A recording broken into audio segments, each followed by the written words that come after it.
চিরশত্রু তুমি আমার, প্রিয় বন্ধু তুমি আমার।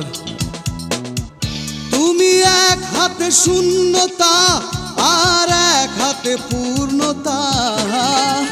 চিরশত্রু তুমি আমার, প্রিয় বন্ধু তুমি আমার। তুমি এক হাতে শূন্যতা আর